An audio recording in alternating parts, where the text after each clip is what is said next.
Рахмат. Урматтуу Айда Камчыбековна, бүгүн күн тартибине вице-спикерди дагы шайлоо боюнча киргизсеңиз, комитеттин чечими бар экен. Комитеттин чечими болсо киргизебиз, бирок биз жеке пикирди айтып койсок, ар кимдин укугу вице-спикер болобу, комитеттин төрагасы болобу шайланууга. Бирок жаңы депутаттардын келгенине бир жума калганда вице-спикерди шайлоо бул мындай моралдык жактан алганда уят иш. Эске алып койсоңуздар. Микрофон. Рахмат. Айда Камчыбековна, бүгүн күн тартибине сунуш чек ара кызматынан бир жетекчилерден бирөөнү чакырсак. Кече Баткенде окуя болду. Дагы эле бүгүнкү күнгө чейин адамдар уурдалып сабалып атат.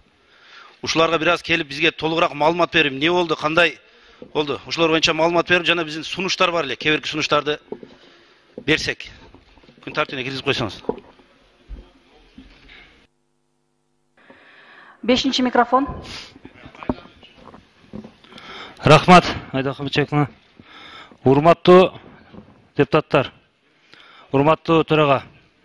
Азыркы күндө өзүңүздөр билесиңер, бардыгы эле шайлоо деп саясат болуп кетти. Эртең кышкыга биздин кандай даярдыктар бар? Ошо комитеттин өкүлдөрүн чакырып бул жерге келип сурабайлыбы? Эмне даярдык бар? Кымбатчылык болуп атат. Мына шайлоодо бардыгыбыз эл кыдырып, жер кыдырып келдик.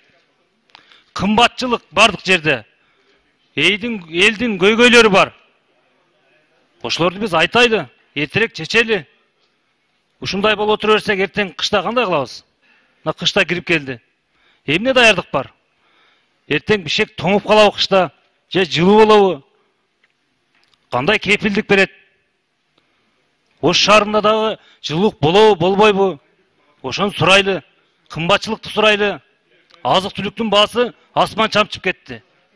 Күйүүчү майлар болсо күндөн күнгө өсүп атат. Электр энергиясы жерлерде светтер өчүрүлүп атат. Бул не деген нерсе? Ушуга келип биздин аткаруу бийлиги өзүнүн отчетун берсин. Өзүнүн алда койгон программасын айтып берсин. Биз элге айтайлы. Болду эми саясат бүттү. Ишке өтөйлү эми. Рахмат.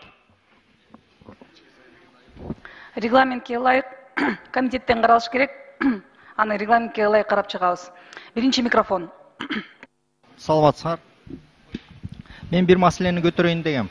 Ушул шайлоонун учурунда жолугуп, Баткен согушунун окуяларынын ардагерлери менен жолуктук. Ошолор билесиңер, Кыргызстандын биринчи эгемендүүлүгүн сактоо боюнча Баткен согушу болгон. Ошол согуш 2,5 жыл болгон. Баш аягы 78 шейит өткөн. Ошол жылдары. Ошол Баткен согушунун окуянын ардагерлерине биз болсо алардын статусун кабыл ала элекпиз.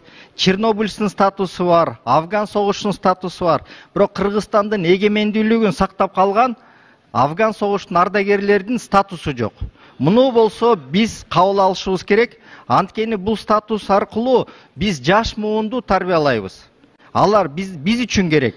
Мен ушул статусу кабыл алышыңарды, депутаттарды ушул статусту кабыл алуу боюнча законопроект инициировать этип кабыл алып берсек деген сунуш. Рахмат.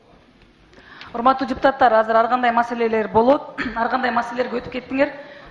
Процедуралык маселе боюнча, күн тартиби боюнча чыгып айтсаңыздар болот. 6-чы микрофон. Рахмат, Айда Камчыбековна, урматтуу депутаттар. Кечеги Өмүрбек Черкесовке кол салуу болгон боюнча дагы бул жака тиешелүү органдар чакырып сурап койсок жакшы болот эле. Рахмат. 1-чи микрофон.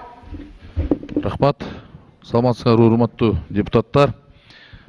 Алмазбек Акунжанович, мен сизге кайрылгым келип атат. Кумтөр боюнча айтайын деп атам. Кумтөр элге өтсүн деп атып, мынакей азыр элге өткөнү турат. Эми азыр өткөндө мен айттым элем, сырткы башкарууну парламент киргизди.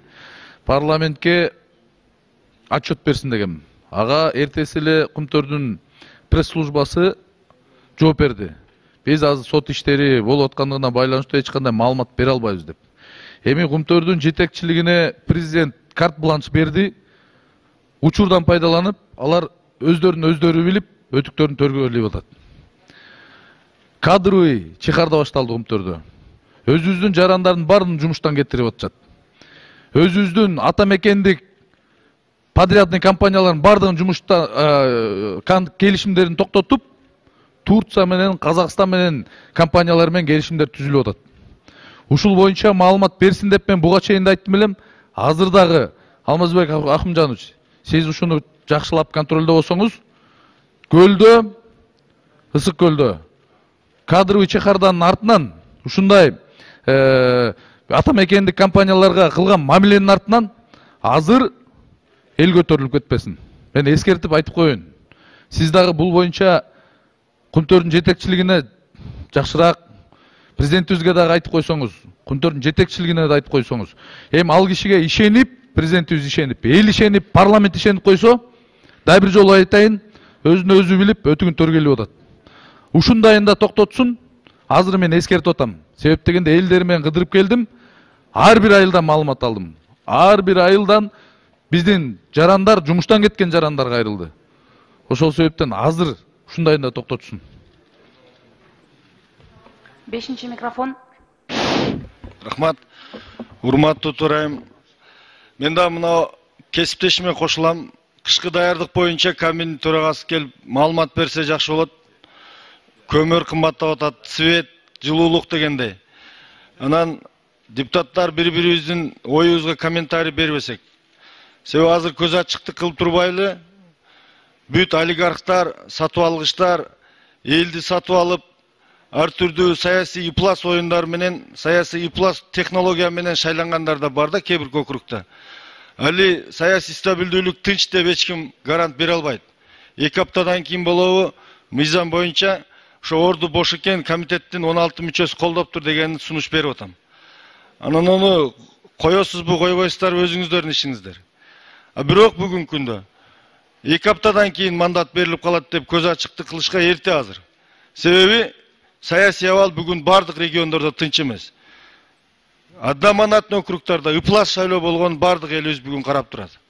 Бизди дагы жакшы үмүт менен шайлаган элдер талап кылып атат азыр. Олигархтар тазалансын, Кумтөрдү саткан, тести саткандар жооп берсин бүгүн кайра келбестен деп атат. Көз ачыктык кылган жок, сиз дагы комментарий бербеңиз, себеби дегенде расмий шайлоонун расмий жыйынтыгын күтүп атабыз. Ошол мезгилде мөөнөтү бүтүп жаткан парламент вице-спикерлерди кайра эле кызмат ордуларын шайлоо бул уят деп атам. Бул менин жеке пикирим. 6-чы микрофон, азыр ар кандай маселелер башталат. Процедуралык маселе жана күн тартиби боюнча чыксаңыздар. Саламатсыздарбы, урматтуу Аида Камчыбековна. Мына бүгүн азыр көп маселе болот да бул жердечи. Көмүр, май, ун баары кымбаттап атат. Ошол антимонополияны бүгүнкү жыйынга чакырып койсоңуздар, көп сурообуз бар. Аны ТЭЦ боюнча дагы суроолорубуз бар.